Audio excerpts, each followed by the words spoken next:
Hi. I want to share something with you all. Um, I tried writing my thoughts out so that I wouldn't be all over the place. All I got down is the fact that overcorrection can destroy us, and I want to share a couple stories. And I want to keep it under a minute 30. So, nope. This is exactly what I'm talking about in the video. The fact that let me get into it. Okay. So, we'll start by talking about how school has been kind of happening in my life recently. So I'm currently in it's like an 18-month like trade school type thing, learning to be an airplane mechanic. It's giving me the certification to work on airplanes, right? And it's very, very cool. I love airplanes. But I've also always been very just naturally good at school and learning what I need to learn and kind of just skipping what I don't. And I got in quite the habit of showing up late to class, and it got to the point where it was just cutting it too close and wasn't being respectful to professors or classmates that I would normally work with. So that all kind of accumulated. I was like, oh, this feels kind of gross, you know? And I had a conversation with one of my teachers. We'll call him Joe, okay? And Joe is like, Zealand, like, let's talk, okay? So I went up to him, and this was after everyone had left for the day. I had shown up after everyone else, got my work done, and Joe, oh, I can see I'm starting to get distracted talking about that stuff, because devil doesn't want me opening up or sharing things that could be beneficial. I know that much. Anyways, sat down with, we'll call him Joe, and he didn't start by like accusing me or anything like that. He just started asking questions. Why do you think you're approaching things this way? Why do you think this is so difficult for you to get to school on time? And I like broke down, like I was like crying talking to him. I was like, it's like school's always been so easy, and now this just seems like a continuation of that.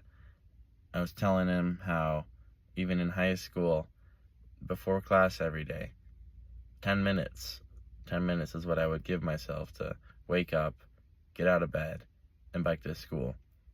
I shared that with him, and he was like, oh, that's where it started, like this habit of cutting it close because you don't need to be somewhere, but you still should be somewhere, okay? And don't worry, I'm gonna get to my end point about how overcorrection can destroy us, although you might take something else out of this too.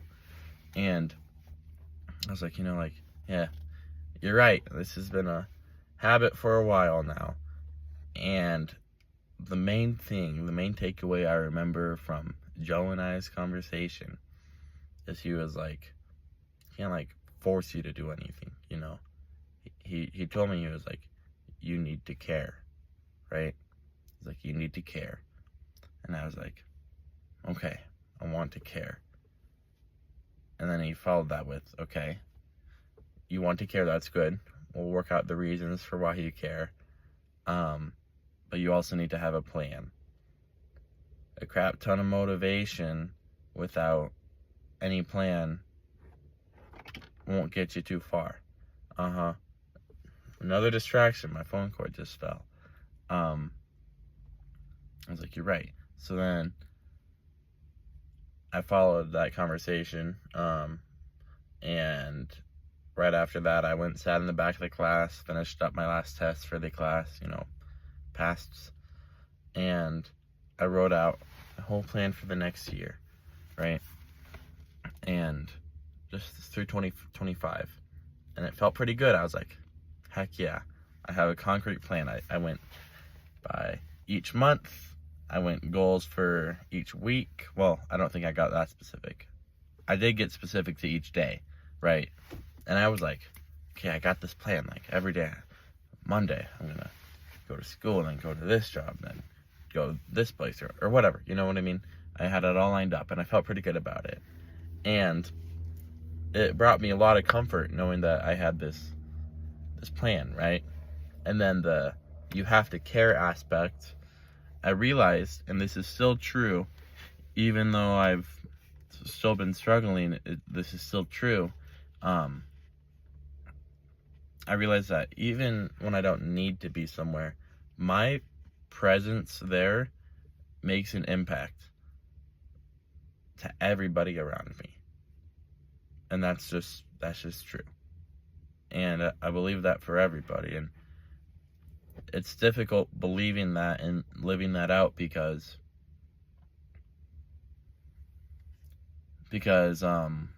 we so often, we so often do not see the results of us being in places when we don't need to be there, and us just being there. We don't see the results that has on other people. And they're positive results, right? Anyways, fast forward 2 weeks, still in the habit of showing up later to school, which in this particular class, I don't feel any conviction with. It's tricky because it's easy to get in a habit and think, okay, this is going to be my habit forever now, right? But the more positive habits of getting to school on time that I developed with Joe and his class, nobody said that those need to transfer to the next class, because the next class might be a different set of people that show up at different times, and I might have different things going on at work, and the workload might be less, So that's a tricky dynamic, but it still remains true that I need to care, right? Because that care, that will apply to any class, no matter what the workload is, what the timing is, what my outside environment is like, what the people in that class are like. I still need to care, right? And I don't want to be doing the bare minimum, even if I can, right? Anyways, feeling super good because I have a plan, right?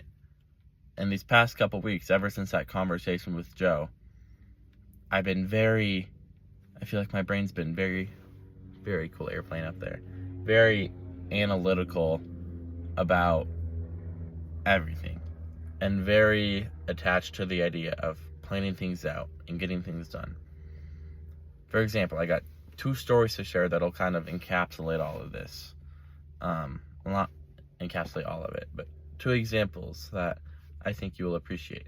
So, one of my jobs is at Dick's Sporting Goods, right? And I pretty much work there like 3 to close every Saturday. That's a solid shift that I can fit in there every week. And the other day last Saturday, I had finished my first job of the day, finished that one at 2, and I didn't work at Dick's till 3. And it's about like a 25-minute drive, right? Not sure what that was. And that was actually really odd. Okay. And sorry. That was cool. I think honestly, even if that was just a headlight, I know it's God saying hi to me. Oh, high key, it might just be the reflection, but still. Hi, God. Sorry, I'm kind of all over the place. No, I'm not. Deep breath. You're doing just fine. So, I am set to show up to Dick's early for work, but I have a few things that I need to do on my phone before I'm ready to start my shift at Dick's. Like, add some things to the calendar, edit some things in my calendar, respond to some text messages, work on my budget some, just kind of plan things out, right? Very, very plan-oriented, very structure, right? And I was so attached to getting this done that I was like, I'm gonna feel really bad if I park in the Dick's Sporting Goods parking lot during a busy time of the day. It's like afternoon on a Saturday, and I'm just like on my phone instead of going in for my shift early, which I totally could have and just helped out more. So I parked like 2 parking lots over. I was in like my Dick's uniform ready to go to work, but I was like, I don't want people to see me doing all this planning stuff on my phone, right? And I got it all done, yippee. But that's kind of red flag number 1. There was something in me that felt guilty about the amount of priority and care that I had put into this whole idea of having a plan, right? It was taking away from my day-to-day plans that already existed, right? Not like I shouldn't have planned stuff out in that moment. I had 20 minutes in the day that was free. That was good. It was a good use of my time. But the fact that I felt like I had to do that away from anyone else kind of showed I was getting a bit too caught up in this idea of a plan and not letting it get interrupted, right? Now, a couple days later, 3 days later, 2 days later, this was yesterday, Monday, right? So I've got school, then I've got work, then after that, I'll stay at my dad and Nana's house, right? And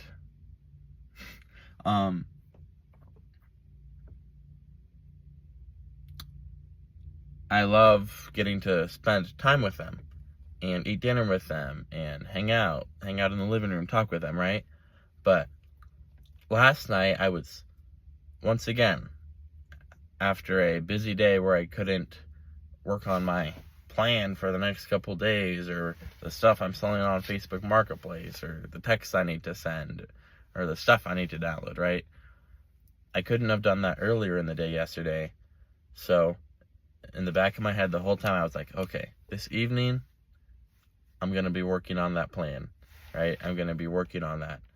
And that's what I did. Pretty much the whole evening I was around my family, but I don't think there wasn't much time where I was fully present with them. And not even like with the day-to-day planning stuff that I'm doing that I was so busy about, even like the long-term stuff is, I realized, a distraction in the back of my mind. And that felt kind of gross, right? It felt kind of gross parking so far away at Dick's. It felt kind of gross being distracted by a good thing, but a bit too much of a good thing last night with my family. And that grossness feeling, I kind of was just like, whatever, I gotta get this done, right? I kind of suppressed it last night, that feeling of, this doesn't totally feel right. So come like after dinner time and everyone's kind of went to bed, so then I go down to the basement where I'm gonna sleep for the night, right? And my mom calls, my siblings call. I'm like, hey guys, but for some reason I'm still not able to be fully present with them, and there's still some sort of like frustration or something in me, but I don't know why, right? And after that, I'm like, okay, like, let's go to bed. But then some part of me, it's like, no, like, you should like stay up later. So then I start watching all these videos, and then there's TikTok and Instagram, and then, there's the whole lust factor that tends to come at night. And then I'm like, sure, why not, right? So all these things, and just like distractions, and what I thought was a perfectly great day ended as like staying up till 2 a.m. and just like falling asleep feeling not great. You know what I mean? And then, don't worry, I'm still getting to this point, okay? And that leads to staying up a lot later in the morning. I had a whole plan for this morning of waking up early, going to this Bible study with these guys I haven't seen in a while. Getting to school a bit earlier because we have a project that I probably could be working on now. I was about to say should be working on now. It's not like it's due for another couple days. Calm down, Zealand. That you don't always have to follow the rigid plan. Anyways, there's a lot of things you could take from this. Stick with me, please, okay? So I wake up late today, and I feel just like crap, absolute crap, right? I wake up, I think first time I wake up it's at like 7 or like 8. I'm like, okay, sure, I can go to school. I'll still be fine. I'll be able to catch up just fine. And then next thing you know, it's 9 o'clock, and I'm like, too late now to go to school. Might as well just sleep more. Then it's 10. Then it's blah, blah, you know?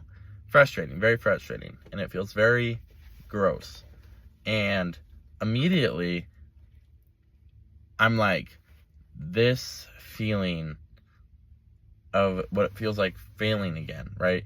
And not because, like, I feel bad for getting to school later, because like I've been saying, this past class I've been able to, and it's been fine.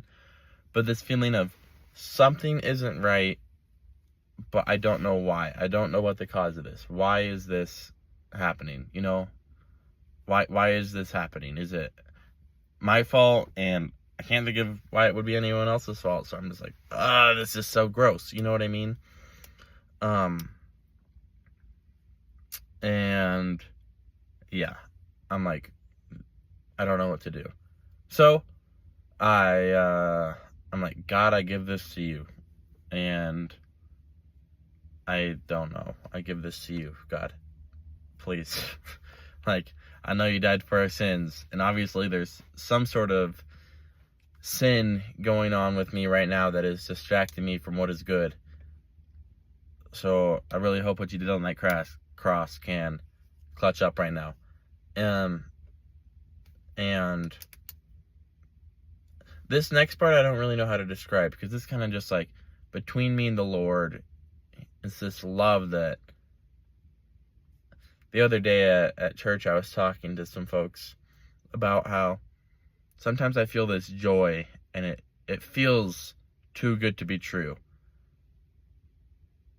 And it is true. And it's because, like, the joy from the Lord, that's the only thing that feels like it should be too good to be true, yet it's true. Totally beyond anything we can imagine. And, you know, minutes go by, I get ready, I leave. This is like about an hour ago, what I'm talking about. And I kind of get this realization, right? They kind of come in some phases, right? So step one, it's like, okay, I woke up late this morning. That's because I was up late last night. Like 2 a.m, right? And a part of me thinks I'm going through like a growth spurt or something right now. So if I like go to bed late, I'm going to be getting up late. There's kind of nothing I can do about that. It's like 7.5 hours of sleep, no matter what. No matter how much I think I need to get up. Unless it's like crucial. Then my body's like, okay, sure. But anyways, up later than I wanted to be today. And that's because I was going to bed later than I wanted to be last night. And I would think, okay, that's because I got caught up scrolling on my phone, watching all these videos, thinking to myself all these negative things, and just an endless cycle that kept me up late at night, right? So I'm like, damn, Zealand, why would you do that? Stupid, right? And then I realized, before I even was by myself laying in bed that night, I was on the phone with my mom and my siblings. And even in those moments, I don't feel like I was as kind as I could have been. I don't feel like I listened as well as I could have been. That felt gross. And then I realized, you know, even the whole evening with my family, my dad and my Nana and all them, like, I didn't even feel like I was totally present then. So I keep on tracing it back, and I'm like, hold on, there's been something off for a minute now. It's just now that it's like coming to the surface and making me feel like crap. You know what I mean? This underlying thing. And as I've been talking about this whole video, is I had so much desire to have a plan. You know what I mean? And I'm happy with what I've been discussing in this video, because I don't feel like I've shared much that's not relevant. Like, there's some personal things for me that's like, that's just me. I feel like I've shared the things that can be relatable for you as well. Anyways, root of it all is that conversation with Joe. I think that's what I called him. He gave me great advice. You need to have a plan. You need to care. So I'm like, okay, I care so much, and I'm going to get this plan done so that I can get to school on time and get this done. You know what I mean? And be there for the people around me. But like I said in the beginning, overcorrection can destroy us. I put a bit too much emphasis on having a plan, to the point where anytime a plan should have been made, it's all I cared about, and I couldn't focus on anything else. And a part of me knew that that was wrong, because I parked further away in the Dick's parking lot. I wasn't present last night. So I'm not sure exactly what to do, because I know I still need to focus on planning and, you know, having my day planned out and responding to my texts and all that stuff, you know. There's a lot of people that rely on me. I just want to be able to, I'm not sure, but what I'm very happy and content about is the fact that I am now aware of this. Obviously, that doesn't mean I've like solved it, but I can now bring it to the Lord, and yeah, I'm excited. My next phone calls with my mom or one of my sister or brother, it'll kind of be like redemption. I'll be able to be fully present and just loving and kind, and bring the joy that I know I have, and that makes a difference to the people that I'm around and in communication with. So yeah, I'm about to go to class now. I'm going to keep this in mind. Overcorrection can destroy us, right? It applies in all sorts of life, you know. I could go on and on about how it applies to the mechanical world or what have you. I don't normally say what have you. I feel pretty cool about that, saying that though. And yeah, even if that specific statement doesn't like resonate with you a ton, the key kind of steps I took to realizing that part of my life right now, you know, that lie from the devil that was creeping up on me, you know, destroying me. The way I identified that is, step one, realizing that sin, or if you don't necessarily use that terminology for things that are wrong in life, they start way earlier than when they're actually seen and lived out, right? My whole, what felt like disaster of a night yesterday started weeks ago with a commitment to something that was too much, right? So, yeah. Find the root cause of it. That's something my grandma would always say. And yeah, I love you guys. Thanks for watching. Just under 25 minutes. Wow, bye.